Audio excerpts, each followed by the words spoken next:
여러분들 안녕하세요. 반갑습니다. 고은행에서 엄현석입니다. 출장 갔다가 다시 일상으로 복귀했습니다.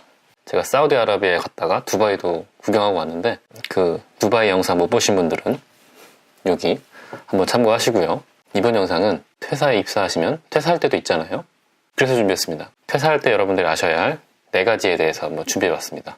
궁금하신 분들은 구독과 좋아요 눌러주시고 끝까지 봐주세요. 먼저 이 영상은 퇴사를 하시면서 다른 회사로 이직하시는 분들은 해당 사항이 없고요. 퇴사를 했는데 다른 개인 사업을 하거나 아니면 잠시 쉬거나 이직 준비를 하시는 분들에게 적합한 그런 영상입니다. 참고를 하시고요. 우리가 퇴사를 준비할 때 알아둬야 할 그 첫 번째는요, 연말정산입니다.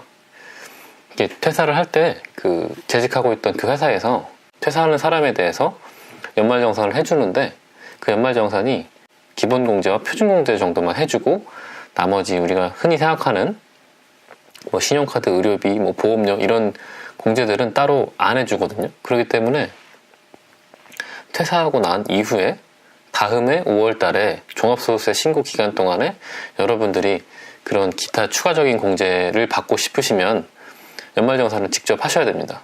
근데 물론 다니고 있던 회사에 요청을 하면은 해주긴 합니다만 그게 또 번거로울 수 있잖아요.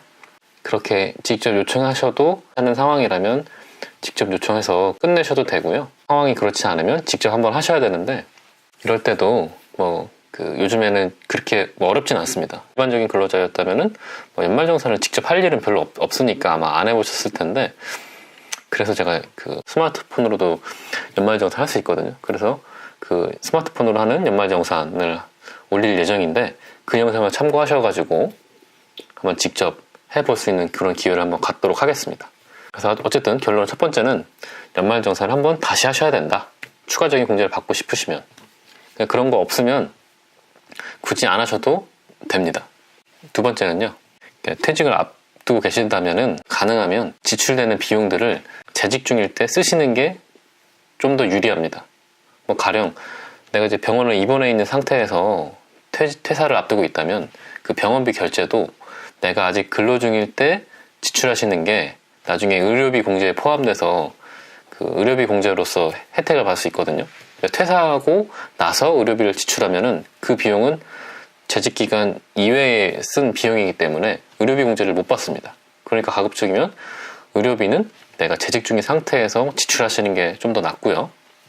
마찬가지로 신용카드도 내가 쓸 일이 있다면은 신용카드로 목돈 들어갈 일이 있으면 재직 기간 중일 때 지출하셔가지고 신용카드 공제를 받는 것이 좀 더 유리합니다. 퇴사하고 난 이후에 신용카드 지출액은 신용카드 공제를 받을 수가 없습니다.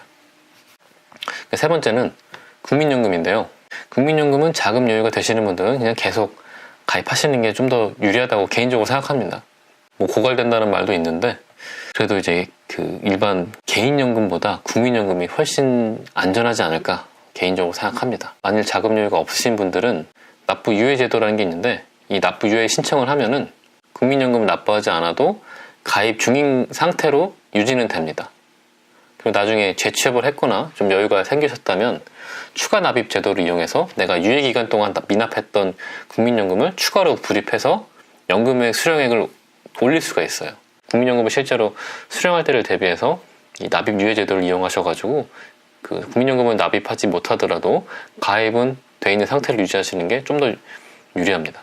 네 번째로 건강보험이 고민이실 텐데 건강보험은 퇴사하게 되면은 자동으로 직장가입자에서 지역가입자로 전환이 되고 지역가입자로서 보험료를 납부하셔야 됩니다. 이때 지역가입자는 개인이 갖고 있는 소득, 재산 등을 고려해서 보험료를 산정하게 되는데 내가 직장가입자일 때보다 보험료를 더 많이 낼 수도 있고 그렇거든요. 근데 더 큰 문제는 피부양자예요. 피부양자들. 예를 들어 우리 부모님 피부양자로 등록되어 있는 상태였는데 이 지역가입자로 전환하게 되면은 같은 지역에서 살지 않으면 피부양자로 가입하기가 어렵습니다. 그렇기 때문에 이 피부양자들이 더 큰 고민이 되는 거예요. 이게 상대적으로 큰 부담이 되는데 그래서 이 급격한 이 건보료 부담을 완화시켜주기 위해서 국민건강보험 임의가입제도라는 게 있습니다. 이게 뭐냐면은 임의가입을 신청하게 되면은 내가 건보료도 직장 가입자였을 때 수준으로 내게 되고, 피부양자도 직장 가입자처럼 다 등록이 됩니다. 그러니까 직장 가입자인 상태를 유지시켜주는 거예요. 그러니까 임의 가입을 신청하시려면 지역 가입자로 전환되고 건보료가 고지될 겁니다. 그러면 고지되고 2개월 안에 임의 가입 신청을 하시고 피부양자도 등록하시면 최대 3년간 직장 가입자처럼 혜택이 유지가 됩니다.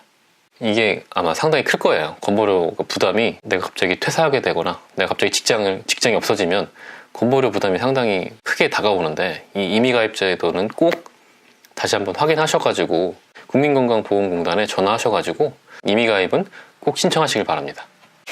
지금까지 그 퇴사를 준비하면서 알아둬야 할 그 4가지 정도를 알아봤는데요.